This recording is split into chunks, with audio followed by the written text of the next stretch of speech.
আপনাকে আপনাকে আজকে সমাজে দেখেন আমরা সুটেড বুটেড পরে থাকি না? আপনি যদি ব্যর্থ হন, এই সুটেড বুটেড একটা পরিহাসে পরিণত হবে। আর আপনি যদি সফল হন, আপনার ছেঁড়া পাঞ্জাবি একটা ইতিহাসে পরিণত হবে, ইতিহাসে পরিণত হবে।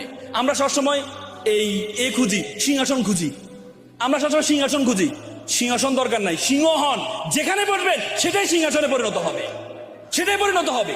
বড় হন। আমরা ছেলেমেয়েরা, যুবকরা এখন আইফোন ব্যবহার করে স্মার্ট হতে চায়, ব্র্যান্ড নো।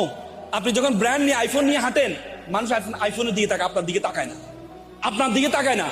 আপনাকে নিজে ব্র্যান্ড নিয়ে না চলে নিজেকে ব্র্যান্ড বানান, নিজেকে ব্র্যান্ড বানান, মানুষ আপনাকে নিয়ে গর্ব করবে। এখানে যারা যুবকরা আছেন, তরুণরা আছেন, দেখেন আমাদের সবচেয়ে বড় সমস্যা কি জানেন? আমাদের মানুষের মূল পার্থক্যটা কোথায় জানেন? বলা হয় তাকে পৃথিবীতে সবচেয়ে বেশি মেধাবী ছিল আইনস্টাইনকে বলা হয় সবচেয়ে বেশি মেধাবী। এবং আইনস্টাইনের মৃত্যুর পরে তার ব্রেনটা চুরি করা হয়েছিল।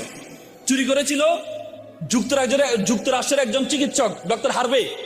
তিনি তার ব্রেনটা চুরি করে, যখন মারা যায় ব্রেনটা চুরি করে পরীক্ষা করেছেন যে তার ব্রেন আর আমার ব্রেনের কোনো পার্থক্য আছে। তিনি পরীক্ষা করে দেখেছেন যে তার ব্রেন, আমার ব্রেন, আপনার ব্রেন কোনো পার্থক্য নেই। তিনি বলেছেন আমাদের ব্রেনের কোনো পার্থক্য নাই, পার্থক্য হচ্ছে আমাদের চিন্তায়, থিঙ্কিং এ। আমাদের চিন্তা হচ্ছে সবচেয়ে বড় পার্থক্য। Is the very important. বলা হয় তাকে আমাদের ব্রেন হচ্ছে আমাদের সবচেয়ে বাধ্যগত সার্ভেন্ট। আপনি যদি ব্রেনকে বলেন আমি পারবো, ব্রেন বলবে ইয়েস স্যার ইউ ক্যান। আপনি যদি ব্রেনকে বলেন আই ক্যান নট, আমি পারবো না, আপনার ব্রেন বলে yes sir you can not.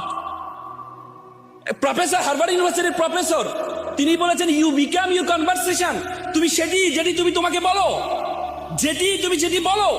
আজকে আমাদের ব্রেনের কারণে বলা হয় তাকে পৃথিবীর 5% মানুষের কাছে 95% সম্পদ আছে, আর 95% মানুষের কাছে মাত্র 5% সম্পদ আছে। বলা হয় তাকে সকল সম্পদগুলো ইকুয়ালি যদি বন্টন করে দেওয়া হয় একে সমহারে, মাত্র 3 মাসের ব্যবধানে প্রত্যেকে এই যে 95% সম্পদ সব আবার এই 5% জনগণের কাছে চলে আসবে। কেন? ধরেন আপনাকে আমি 2 কোটি টাকা দিলাম সমহারে, আপনি কি করেন? 2 কোটি টাকা পাওয়ার পর কি করবেন? আমার খুব স্বপ্ন ছিল দেশ বিদেশ ঘুরবো, আপনি দেশ বিদেশ ঘুরে শুরু করবেন। আর একটা আইফোনের স্বপ্ন ছিল, আইফোন কিনবেন। একটা গাড়ির স্বপ্ন ছিল, গাড়ি কিনবেন। এই গাড়িটার মালিক কে? এই আইফোনের মালিক কে? এই যে বিমানের মালিক কে? আবার যে টাকাগুলো, সবগুলো টাকা এই যে 5% বিলিয়নিয়ারদের কাছে চলে যাবে। তার মানে তারা আমার মধ্যে পার্থক্য হচ্ছে থিঙ্কিং এ, চিন্তায়। চিন্তাবিদ ব্লেক বলেছেন আমরা প্রতিদিন 60 থেকে 70 হাজার চিন্তা করি, তার মধ্যে 90% চিন্তা হচ্ছে নেগেটিভ। 90% চিন্তা হচ্ছে কি? নেগেটিভ।